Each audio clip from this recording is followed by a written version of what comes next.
రెండేండ్ల ముందు నమోదైన కేసు 2 ఏండ్లల్లా తేల్చింది. చాలా మందిని విచారించిర్రు, జరిగింది అది. ఇప్పుడు మున్సిపల్ ఎన్నికలు జరుగుతున్నాయి, కొంచెం టైం ఇయ్యండి అన్నా కూడా బ్యాక్ టు బ్యాక్ 1, 2 రోజుల తేడాతోనే ఈ రోజు ఇచ్చి రేపు మధ్యాహ్నం 3 గంటలకి రండి, ఈ రోజు ఇచ్చి రేపే రండి, బ్యాక్ టు బ్యాక్ నోటీసులు వస్తున్న దాన్ని కూడా ఎట్లా ఉన్నాయండి. చూడాల్సి ఇప్పుడు ఉంటుంది? ఒకటేంటంటే ఒకటేమో హరాస్ చేయాలి, హ్మ్. కేసులతో హరాస్ చేయాలనే ఒక భ్రమతో ఉన్నారు. హ్మ్. కేసీఆర్ గారు తెలంగాణ కోసం వారు మొదలుపెట్టిన హ్మ్. నేపథ్యం చూసుకోవాలి. హ్మ్. 46 సంవత్సరాల వయసులో ఆయన అన్ని రకాలుగా బ్రహ్మాండంగా ఉన్నారు. హ్మ్. ఒక టీడీపీలో ఆయన ఒక ముఖ్య నాయకులు, హ్మ్. క్యాబినెట్ హోదాలో ఉన్నారు, అంత మునుపు క్యాబినెట్ మంత్రిగా చేసినారు. హ్మ్. ఆయన అక్కడే ఉండాలనుకుంటే ఆయనకి భవిష్యత్తు బ్రహ్మాండంగా ఉండేది. హ్మ్. కానీ తెలంగాణకి ఆ రోజు తెలంగాణ అనే స్లోగన్కి కనుచూపు మేరలో ఏం కనిపించని వ్యవహారం అది. టైంలో. హ్మ్. తర్వాత చాలా తక్కువ మంది కార్యకర్తలు, హ్మ్. పిడికడు మంది కార్యకర్తలు. హ్మ్. కానీ తెలంగాణ పడుతున్న అగచాట్లకి హ్మ్. తెలంగాణ సాధన అనేది చాలా తప్పనిసరి. తెలంగాణ అస్తిత్వం అనేది తెలంగాణకి హ్మ్. దక్కాలి. అది దక్కని రోజున తెలంగాణలో అవమానాల పాలు కావడము, ఆత్మహత్యల పాలు కావడం, లేకపోతే ఎన్కౌంటర్ల పాలు కావడము, హత్యల పాలు కావడము, ఆకలి చావుల పాలు కావడము, హ్మ్. ఇది తప్ప ఇంకా వేరే మిగలదని ఏ రోజైతే వారు ఒక నిర్ణయానికి వచ్చినారో, హ్మ్. వెనక ముందు చూడకుండా, హ్మ్. కనీసం ఆయన కుటుంబ క్షేమం కూడా చూడకుండా, పిల్లల సెటిల్మెంట్ కూడా చూడకుండా, ఇద్దరు చదువుకుంటున్న సమయం, హ్మ్. వాటన్నిటిని కూడా పక్కన పెట్టేసేసి ఆయన తెలంగాణ కోసం ఉద్యమం మొదలుపెట్టారు. హ్మ్. ఆ ఉద్యమాన్ని అత్యంత పద్ధతిగా ఆ ఉద్యమాన్ని నడిపినారు. ప్రపంచంలోనే ఒకే ఒకటి ఇంకొకటి ఉన్నది ఉద్యమం, ఆయన నడిపిన పద్ధతిలో జరిగిన ఉద్యమం. ఇంకోటి మహాత్మా గాంధీ నాయకత్వంలో కాంగ్రెస్ పార్టీ స్వతంత్ర ఉద్యమం. హ్మ్. దాని తర్వాత ప్రపంచంలో అదే అంత పద్ధతిగా జరిగింది తెలంగాణ ఉద్యమం. Sustained, protracted, non violent movement within the 4 corners of the constitutional framework.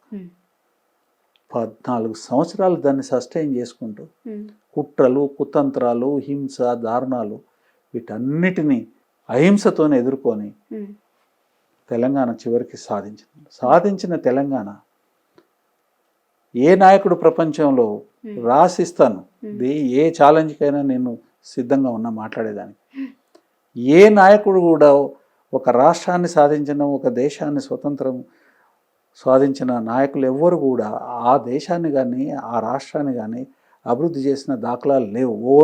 Only exception KCR. ఆయన తెలంగాణ వచ్చిన తర్వాత తెలంగాణని అద్భుతమైన అభివృద్ధి పదంలో నడిపారు. ఆత్మగౌరవాన్ని తీసుకుని తెలంగాణ ప్రజలకు ఆత్మగౌరవం వచ్చేటట్టుగా చేసింది.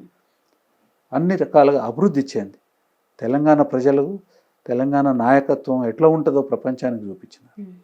ఇన్ని చేసిన తెలంగాణ, ఆ రకంగా తెలంగాణ అస్తిత్వానికి ఆయన ప్రతీక అయినారు. అట్లాంటి కేసీఆర్ లేకపోతే ఇవాళ తెలంగాణ రాష్ట్రమే లేదు, ఈ రేవంత్ రెడ్డి ముఖ్యమంత్రి కాదు. నేనేమంటున్నానంటే రేవంత్ రెడ్డి గారు మీరు ముఖ్యమంత్రి కావడానికి కూడా కేసీఆరే కారణం. కేసీఆర్ గారు పెట్టిన భిక్ష, అవకాశం. మీరు చాలా గొప్పగా ఊహించుకుంటుండొచ్చు. ఇంకొక మాట మాట్లాడతారు, మేము ఇచ్చినాం కదా.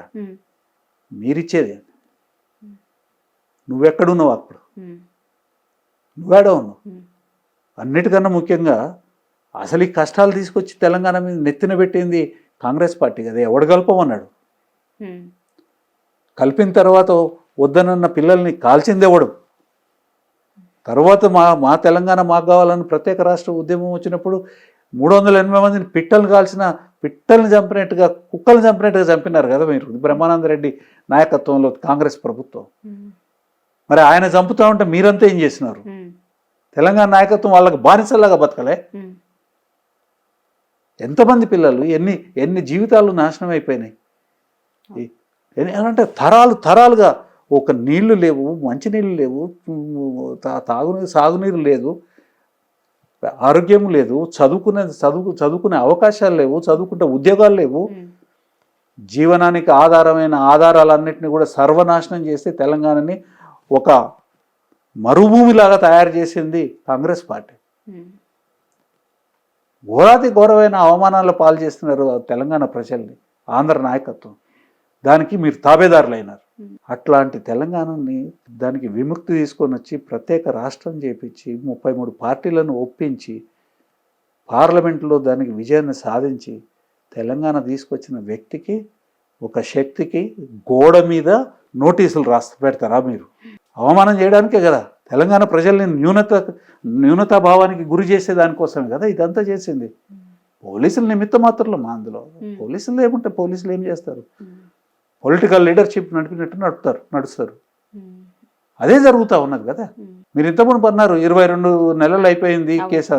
22 నెలల తర్వాత లేడీకి లేచిందే పరుగు అన్నట్టుగా ఒకటే ఉరుకుతున్నారు. దేనికి? చాలా అగ్రెసివ్ స్టేట్మెంట్లు ఇస్తూ ఉన్నారు. ఒకటి ఏంటంటే ప్రజల దృష్టి సమస్యల నుంచి పక్కదారి మళ్లించే దానికోసం ఒకటి.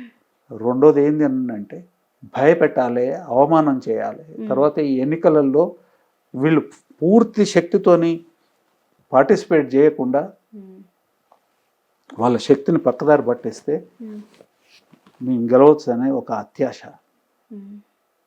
కానీ ఒక విషయం తెలుసుకోవాలి, ప్రపంచము ఎట్లా ముందుకు పోతూ ఉన్నది, ప్రపంచంలో ఏం జరుగుతుందనేది తెలియకుండా మూర్ఖంగా బిహేవ్ చేస్తే పర్యవసానాలు చాలా సీరియస్గా ఉంటాయి. మన పక్కన నేపాల్లో ఏం జరిగింది, మన పక్కన బంగ్లాదేశ్లో ఏం జరిగింది, మన కింద ఉన్న శ్రీలంకలో ఏం జరిగింది? ప్రజలు తిరుగుబాటు చేస్తున్నారు.